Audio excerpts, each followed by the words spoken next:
कहते हैं अखबार पढ़ना शौक नहीं बल्कि आदत होती है। सुबह चाय की चुस्की के साथ अखबार को पढ़ते कई लोगों को आपने देखा होगा। लिहाजा अखबार की आज की क्या है सुर्खियां, ये तो बताएंगे ही, साथ ही ये भी बताएंगे कि आज किन किन खबरों पर होगी हमारी खास नजर, खबरें क्यों बनी है खास, ये भी जानेंगे।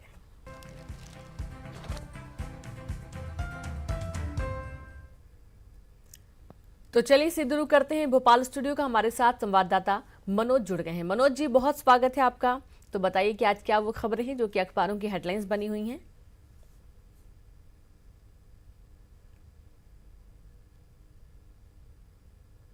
भास्कर अखबार की बात कर लेते हैं। जो फ्रंट पेज पे जो लीडिंग खबर दी है वो पंजाब की सियासत से जुड़ी हुई है और इसमें बताया गया है कि अमरिंदर किस तरीके से अपनी बात को लेके अटल है और यही हेडिंग भी दी है कि अमरिंदर अटल, कांग्रेस छोड़ूंगा लेकिन भाजपा में नहीं जाऊंगा। यानी उन्होंने साफ तौर से संकेत दे दिए कि वो कांग्रेस में नहीं रहेंगे। उन्होंने सोशल मीडिया अकाउंट से अपना कांग्रेस का जो लिखा हुआ नाम था उसको भी हटाने का काम किया। इसके अलावा उन्होंने ऐलान भी कर दिया है कि वो कांग्रेस को छोड़ने का काम करेंगे। साथ में अब ये संकेत भी मिल रहे हैं कि भले ही वो भाजपा में नहीं जाए, लेकिन जिस तरीके से उन्होंने दिल्ली में अमित शाह से मुलाकात की और लगातार बीजेपी के नेताओं से संपर्क में है, ऐसे में वो नई पार्टी की तरफ भी जा सकते हैं। और यही पूरा गणित जो है वो दिया गया है। इस खबर में बताया गया है कि किस तरीके से पंजाब में यदि चुनाव होंगे तो उस दौरान अमरिंदर की इस फैसले से कितना नुकसान कांग्रेस को होगा। और ये बताया गया कि 3 चुनाव से कांग्रेस का वोट सबसे ज़्यादा जो है पंजाब में रहा है, लेकिन अमरिंदर यदि नई पार्टी बना लेते हैं तो सीधे तौर पर कांग्रेस को इससे नुकसान होगा। और कितनी सीटें प्रभावित होगी, करीब 30 से 35 सीटों पर इसका सीधा असर देखा जाएगा। इस बात का जिक्र इस खबर में किया गया है।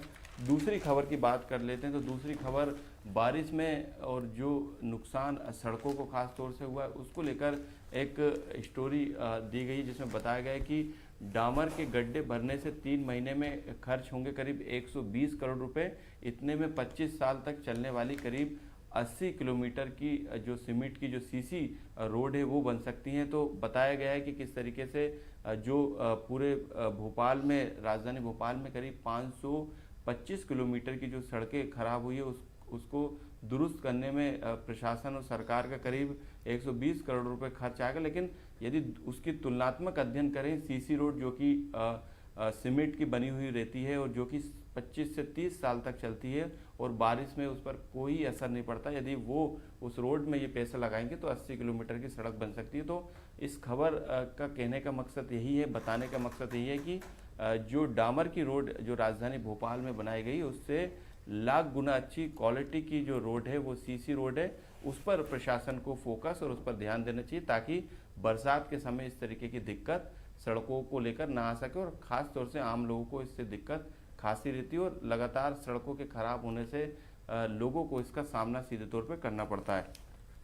जो तीसरी खबर भास्कर में दी गई है, जिस तरीके से बारिश में बाढ़ की वजह से बताया गया था कि 7 पुल दतिया, श्योपुर और भिंड में बह गए थे, उनको नुकसान हुआ था उन पुलों को, उसको लेकर जो जांच कमेटी बनाई थी उसकी रिपोर्ट आ गई और उस रिपोर्ट में जिम्मेदार अधिकारियों को क्लीन चिट देने का काम किया गया है। और बताया गया है कि पुल की जो डिजाइन और जो क्वालिटी है वो तय अनुरूप के तहत थी, यानी उसमें किसी तरीके की कोई गड़बड़ी नहीं की गई और अधिकारियों को क्लीन चिट दी गई कि उन्होंने अपना काम किया। लेकिन इसके पीछे जो जिम्मेदारी बताई गई, जो जिम्मेदार जिन्हें ठहराया गया वो बाढ़ को बताया गया, तेज बारिश को बताया गया, इसके अलावा बांधों में जो पानी छोड़ा गया उसको इसके पीछे की वजह बताई गई। तो क्लीन चिट देने का काम इसमें किया गया है जांच रिपोर्ट में। और 3 सदस्यीय जांच रिपोर्ट इसमें बनाई गई थी। उस जांच रिपोर्ट को जो है चीफ इंजीनियर को सौंपा गया, जो 3 सदस्यीय टीम है। इसके बाद पत्रिका की बात करें तो पत्रिका की जो पहली जो खबर है, जो लीड खबर है,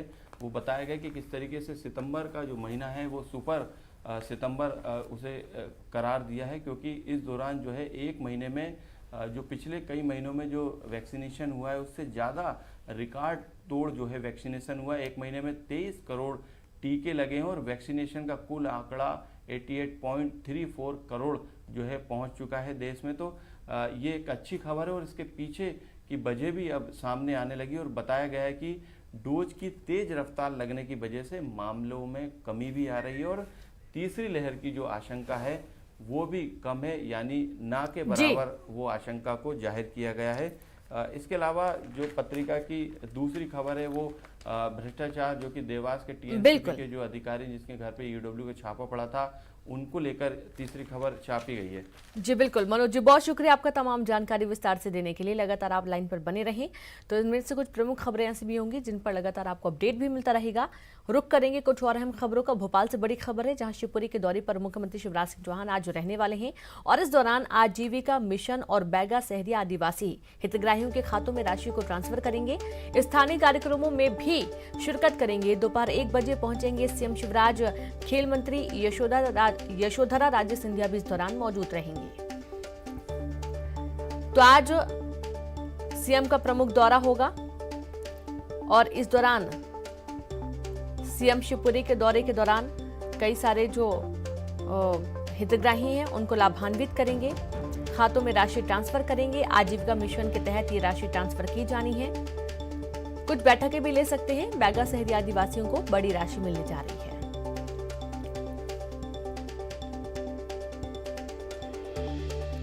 और संवाददाता मनोज राठौर लगातार बने हैं। मनोज, आज शिवपुरी के दौरे पर हैं मुख्यमंत्री, क्या कुछ तय कार्यक्रम है?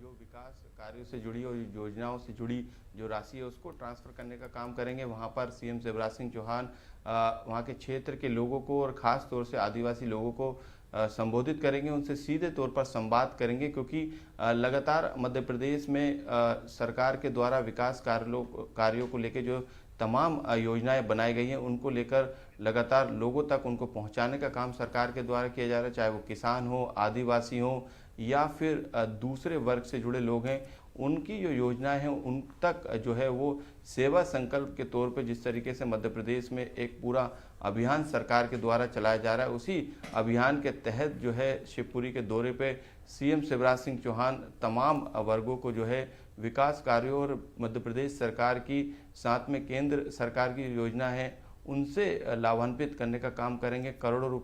करोड़ों रुपए की सौगात जो है शिवपुरी को देने वाले हैं। साथ में तमाम जो विकास कार्य हैं, जो अलग अलग जो कार्यक्रम है उसमें भी सीएम शिवराज सिंह चौहान शामिल होंगे। तो लगातार सरकार की कोशिश है कि जो विकास कार्य, जो तमाम योजनाएं हैं जो कि जनता से सीधे तौर पर जुड़ी है, उसको लेकर जो अभियान चल रहा है उससे लोगों को जोड़ा जाए और उनको उनकी जो हक है, जो उनकी योजनाओं से जुड़े जो उनके लाभ है उनको पहुंचाने का काम किया। यही कारण है कि स्वराज अभियान के तहत लगातार जो लोग हैं, जो हितग्राही हैं, तमाम योजनाओं को उन योजनाओं को पहुंचाने का काम सरकार के द्वारा किया जा रहा है। लगातार इस तरीके के कार्यक्रम हर जिले में आयोजित किए जा रहे हैं और खुद सीएम शिवराज सिंह चौहान इन कार्यक्रमों में शामिल हो रहे हैं। लगातार उनके दौरे हैं और इस दौरे को जो है कहीं ना कहीं कांग्रेस जो है वो चुनाव से जोड़कर देख रही है, क्योंकि उपचुनाव भी है मध्य प्रदेश में और 2023 में विधानसभा और उसके बाद 2024 में लोकसभा के चुनाव। बिल्कुल, बहुत शुक्रिया आपका मनोज जी तमाम जानकारी विस्तार से देने के लिए। और इसके चलते अब कहीं ना कहीं बीजेपी बिल्कुल सतर्क भी है, लगातार मुख्यमंत्री दौरा कर रहे हैं। और वहीं भोपाल की खबर है, जहां पर नए हबीबगंज स्टेशन का उद्घाटन करने भोपाल आ सकते हैं प्रधानमंत्री नरेंद्र मोदी। हाईटेक तरीके से हबीबगंज स्टेशन बनाया गया है, कई सारी सुविधाएं भी हैं उसमें। अंडरग्राउंड वहां पर निकलने की व्यवस्था की गई, एग्जिट बनाया गया है। दिल्ली में मुलाकात के दौरान मुख्यमंत्री शिवराज सिंह चौहान ने भोपाल आने का न्योता दिया। उद्घाटन के साथ ही बिरसा मुंडा जयंती पर होने वाले जनजाति गौरव दिवस कार्यक्रम में भी शामिल हो सकते हैं नरेंद्र मोदी। मुख्यमंत्री ने हरदा में स्वामित्व योजना के तहत होने वाले कार्यक्रम में उन्हें आने के लिए निमंत्रण दिया है। तो नए हबीबगंज स्टेशन के उद्घाटन में मुख्यमंत्री ने निमंत्रण दिया है प्रधानमंत्री को। मुलाकात कल हुई थी और उस मुलाकात के दौरान आमंत्रित किया गया। दिल्ली में सीएम शिवराज ने पीएम नरेंद्र मोदी से मुलाकात की। पीएम आवास पर करीब 1.5 घंटे तक दोनों नेताओं के बीच चर्चा हुई और इस दौरान सीएम ने एमपी में बारिश और कोरोना का हालात, वैक्सीनेशन महाअभियान, खाद की स्थिति और शिक्षा को लेकर चर्चा की। पीएम से मुलाकात के दौरान सीएम ने शिक्षा के नवाचार की जानकारी पीएम को दी और साथ ही सीएम राइज स्कूल खोलने पर भी पीएम के साथ चर्चा हुई।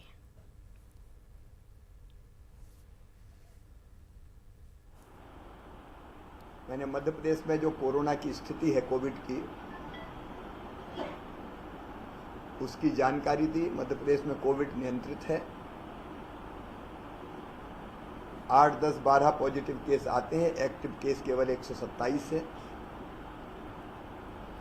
टीकाकरण मध्य प्रदेश में 88% से ज़्यादा हो गया है फर्स्ट डोज का, सेकंड का 27% है। लगातार हमारा काम चल रहा है। इस बारे में भी बरसात की चर्चा हुई। कुछ इलाके ऐसे जहां अतिवृष्टि हुई, लेकिन नर्मदा जी के कैचमेंट एरिया में बारिश कम है, तो उसकी भी मैंने उनको जानकारी दी। इंदिरा सरोवर जैसे बांध हमारे अभी खाली हैं। खाद की स्थिति के बारे में चर्चा हुई, क्योंकि पानी इतना गिर गया कि फसलें ठीक है। मध्य प्रदेश में हमने एक योजना बनाई सीएम राइज स्कूल की, गुणवत्तापूर्ण शिक्षा देने के लिए। मध्य प्रदेश में 25-30 किलोमीटर के केंद्र पर हम एक विद्यालय खोल रहे हैं। सीएम राइज स्कूल चर्चा में से नाम निकला था। आसपास के 20, 25, 30 किलोमीटर के दूर के जो बच्चे हैं वो बसों से उस स्कूल में पढ़ने आएंगे, दिन भर वहाँ अध्ययन करेंगे और शाम को वापस उनको घर छोड़ेंगे।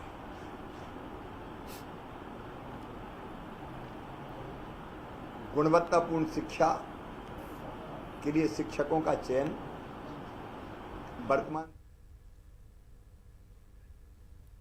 और यहाँ पर वक्त एक ब्रेक का है, हम जल्द हाजिर होंगे।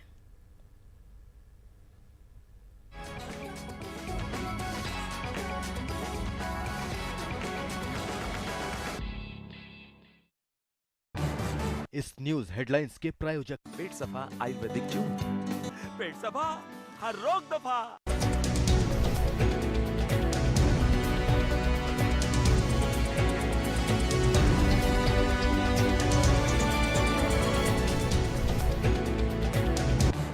इस न्यूज हेडलाइंस के प्रायोजक पेट सफा आयुर्वेदिक जून, पेट सफा हर रोग दफा। भोपाल में उपचुनाव को लेकर खंडवा सीट पर टिकट के लिए घमासान जारी। निर्दलीय विधायक सुरेंद्र सिंह शेरा ने दिया बड़ा बयान। खंडवा सीट पर पत्नी का टिकट फाइनल होने का किया दावा। सुरेंद्र शेरा की टिकट दावेदारी पर बोले गृह मंत्री नरोत्तम मिश्रा। कहा यह कांग्रेस का आंतरिक मामला है कि टिकट किसे देना है। माधवराव सिंधिया की 20वीं पुण्यतिथि आज। कांग्रेस और बीजेपी के नेता और कार्यकर्ता दे रहे श्रद्धांजलि। ग्वालियर में शिंदे की छावनी से सिंधिया छतरी तक निकाली गई प्रभारी फेरी। शिवपुरी में पूर्व केंद्रीय मंत्री माधवराव सिंधिया की पुण्यतिथि पर बीजेपी नेताओं ने किया याद। श्रद्धा सुमन की अर्पित। मौके पर प्रदेश सरकार के राज्य मंत्री सुरेश धाकड़ सहित कई बीजेपी नेता मौजूद। जबलपुर में माधवराव सिंधिया की पुण्यतिथि पर हुए कार्यक्रम में एकजुट दिखी भाजपा। कार्यक्रम में बीजेपी के कई कार्यकर्ता शामिल। पुण्यतिथि पर भावांजलि कार्यक्रम का आयोजन। भोपाल में ओबीसी आरक्षण पर सुनवाई को लेकर मंत्री भूपेंद्र सिंह का बयान। कहा सुनवाई में सरकार की ओर से मजबूती से रखा जा रहा पक्ष। उपचुनाव के रण से पहले बीजेपी प्रदेश अध्यक्ष बीडी शर्मा पहुंचे महाकाल मंदिर। बाबा भोलेनाथ का लिया आशीर्वाद। बड़ी संख्या में बीजेपी के नेता मौजूद। जबलपुर में डेंगू का कहर जारी। बीते 24 घंटे में फिर सामने आए 12 नए मरीज। डेंगू पॉजिटिव मरीजों का सरकारी आंकड़ा पहुंचा 640। जबलपुर में संक्रमण के आगे बौनी साबित हो रही स्वास्थ्य व्यवस्थाएं। सरकारी अस्पतालों में बाढ़ हुए पुल, जमीन में लिटाकर हो रहा इलाज। देवास में तीसरी लहर की चेतावनी। सर्दी खांसी बुखार के मरीजों ने बढ़ाई चिंता। लोगों से कोरोना गाइडलाइन का पालन करने की अपील। भोपाल में लोग नहीं ले रहे कोरोना वैक्सीन की दूसरी डोज। 3 लाख लोगों ने नहीं लगवाया दूसरा टीका। समय पर दूसरी डोज नहीं लेने पर पहली डोज हो जाएगी बेकार। डिंडौरी में शहरी आवास योजना में लापरवाही का मामला सामने आया। 4 साल बाद भी पूरा नहीं हुआ निर्माण। जिम्मेदार फंड की कमी और कोरोना महामारी की देर।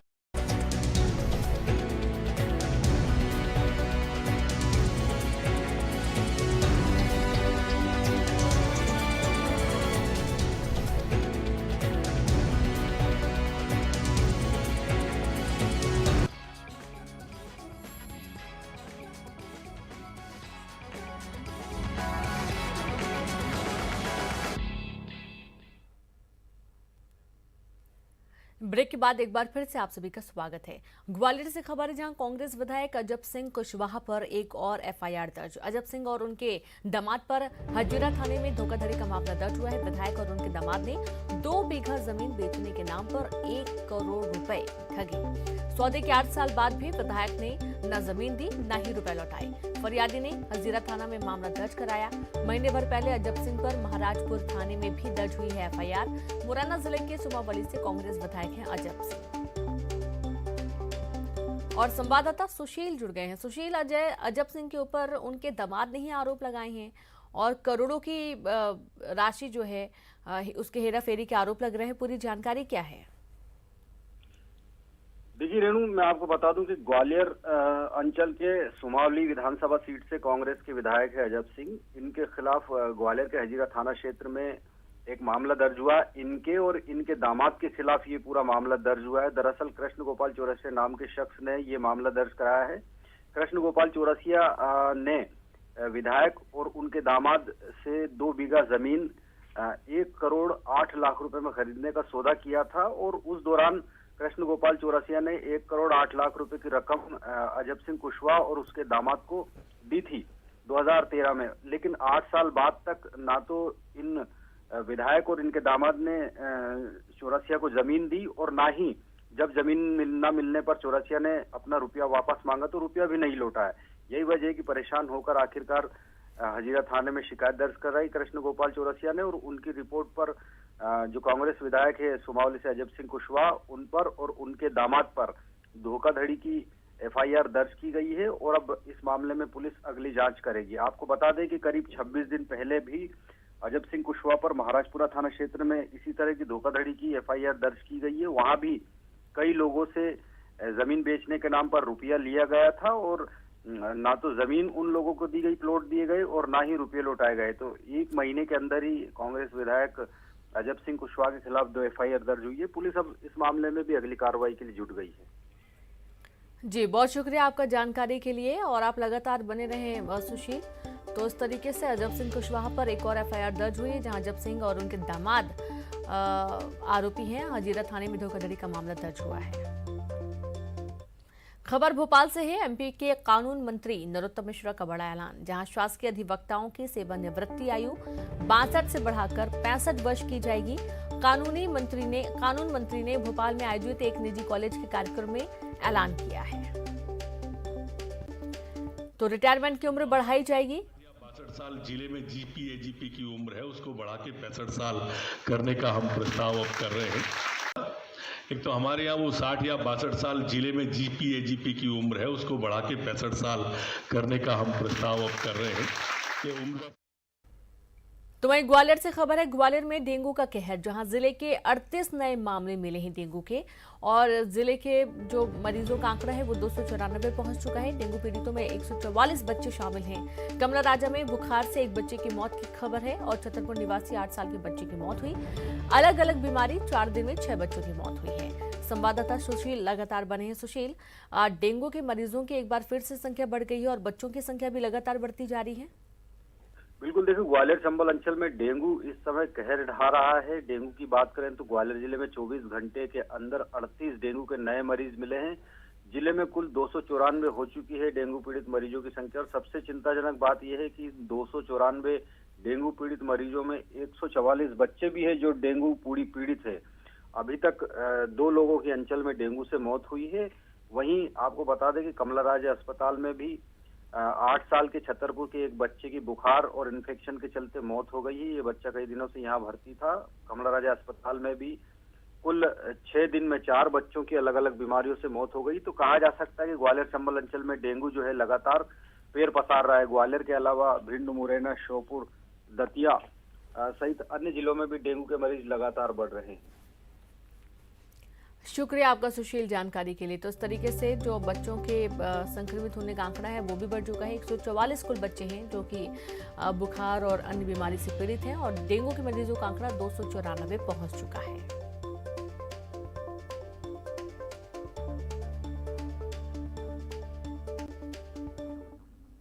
और इसी के साथ खबरों में इतना ही। चलते चलते एक नजर सुर्खियों पर।